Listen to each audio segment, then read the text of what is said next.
Ito yung tatattoo natin kay boss. Apoy tapos itong blessed. Yan, ibig sabihin yan, firing blessed. Ay, joke lang. Yan, basta, dito. Tattoo natin. Grabe, laki ng tattoo ni boss, no? Para mapuno na yan. Alright, panoorin niyo.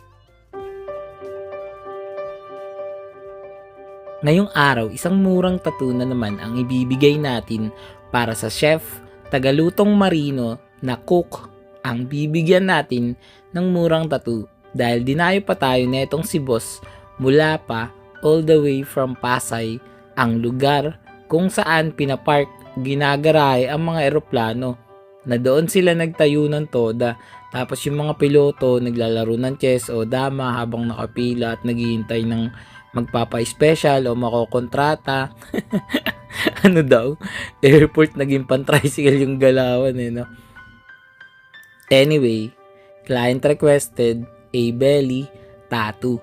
Yes, sa tiyan niya gustong magpatattoo ng word na blessed or blessed na may apoy-apoy na flames behind the text as background. Noong kausap ko nga tong si boss, napaisip pa nga ako na ang lupit ng body placement na trip nito. Kaya naman nung nagkita na kami in person sa mismong tattoo session, mas lubusan ko nang naintindihan at naunawaan na ang angas pala nito ni boss. Halos mapuno na kasi ang harap niya ng tattoo kung may full back or back piece. Yung kanya malapit na maging full front piece. Ganun ang bangis. Alam nyo ba na kahit sa barko mayroong tattoo artist na matatagpuan? Yun ngang nagtattoo na itong dibdib niya katrabaho pa niya. Kaya nga lang pabakasyon na. Kaya nung kakamadali bumaba medyo namadali din daw yung project niya sa dibdib. Pero salute and respect pa rin sa kapwa nating sundalo ng sining na naglapat kay boss. 4 na session nga daw to yung sa dibdib para lang matapos installments. Syempre, alam niyo naman sa barko sobrang busy ng ating mga kababayan at doon daw wala silang day off.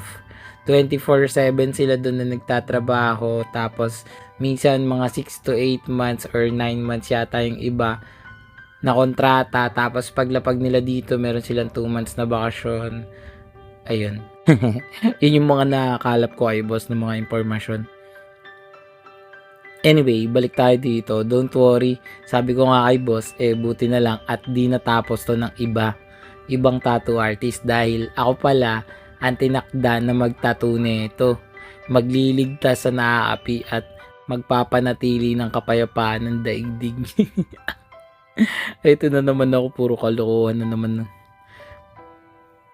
Kakaiba naman talaga pormahan na itong si Bossing. Grabe. Para siyang rapper na astig. Ika nga laking streets daw kasi siya at matindi talaga ang impluwensya ng hip-hop sa pamumuhay niyang lifestyle. Ako rin kasi more on hip-hop din ang influence ko. Marami ring personalities with different characteristics.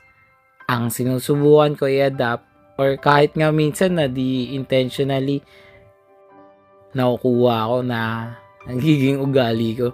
Since mga icon sa industry yung madalas ko na napapanood, napapakinggan at nakikita, ayun na din ang na-apply ko sa buhay ko. Akala ko kasi basta-basta lang hip-hop pero hindi pala. Para sa akin, kung bibigyan lang natin ng pansin ang kanilang mga saloobin, hangarin at mga mithiin, maiintindihan at mauunawaan din natin ng lubusan kung ano man ang nais nilang iparating at gustong marating. Isa sa mga linya o stanza ng mga kanta na napag-usapan namin ni Boss yung ilan sa mga lyrics ni Flo G at Goodies. Sobrang sisipag kasi na itong mga to and daming pangarap sa buhay. Bigyan ko kayo ng sample. Ito mula sa high score. Sabi dito, minsan kailangan pahabain ng pasensya. Isa yan sa mga pangunahing diferensya. Pag natambakan ka na, doon ka na maghahapit. Pero pag nakalamang ka na, nakakampante.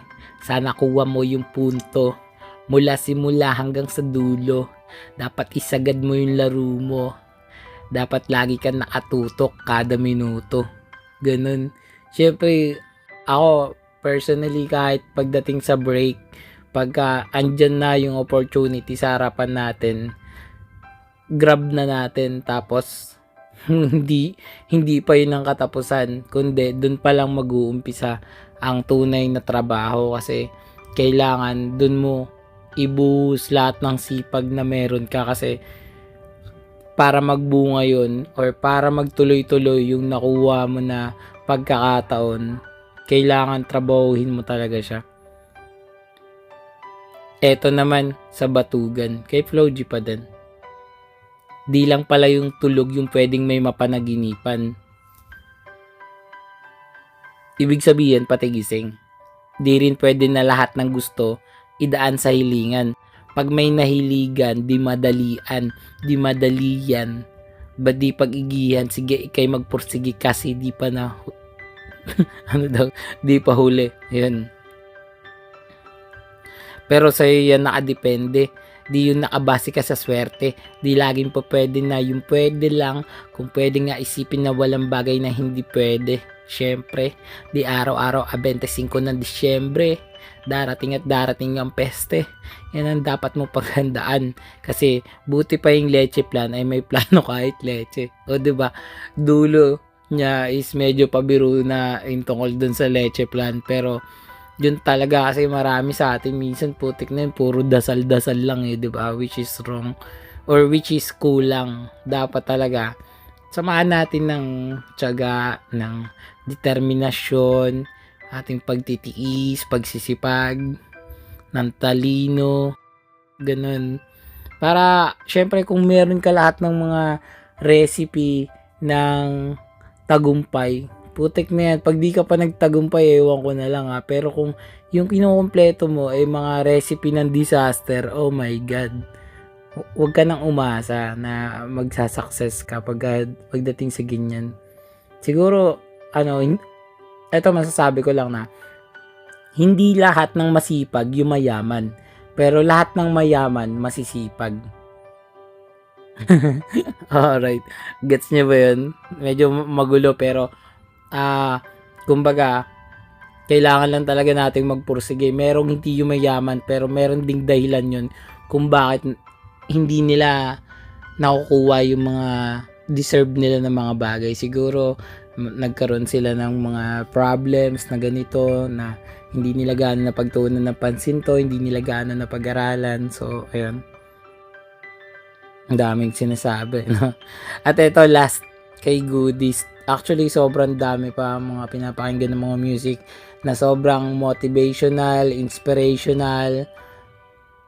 And para sa akin, yun naman talaga ang main purpose ko ng music, para magkaroon ako ng mga bagay-bagay na mapaalala sa akin.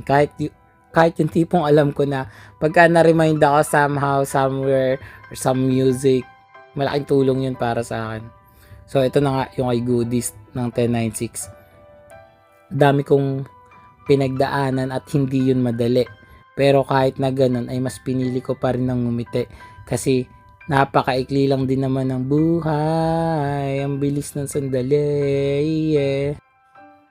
Mas mabuti na sulitin ang saya imbes na puro pigate. Kasi ganyan lang ang buhay. Huwag mainipin kung ano ang parating. Huwag masyadong isipin may mangyari mang mali. Wala kang dapat sisihin paano ka magbabawi. Yun ang dapat isipin. So yun. Kayo, nakikinig din ba kayo ng hip-hop music? Share nyo sa comments Grabe, sobrang haba na nga pala nito. Pasensya na. Sa mga tropa natin dyan na gusto rin ng murang tattoo, kagaya nito, naabot kaya, budget friendly, at presyong pamalupitan, kontakin nyo na agad ako sa FB page More Than Vlogs. Text o tawagan ako sa cellphone number ko 097082503995. Pero bago matapos yung video, pakinggan at alamin muna natin ang tattoo client review. Let's go! Boss, tapos na yung tattoo natin. Anong masasabi mo? Goods, hindi ka muna akong pasukuin. Pero goods, solid yung dayo. Yun na. Session lit. Rate mo na 1 to 10. 1 to 1 million na agad. Si Bossing, kakababa lang niya ng barko galing sa UK. Alright. Ukay. Pero, nag-stay yan ngayon sa Pasay. Pasay. Ulit ka pa ba, boss? Ulit pa. Yun na. Next session pa tayo. Ayos. Salamat, boss, sa tiwala.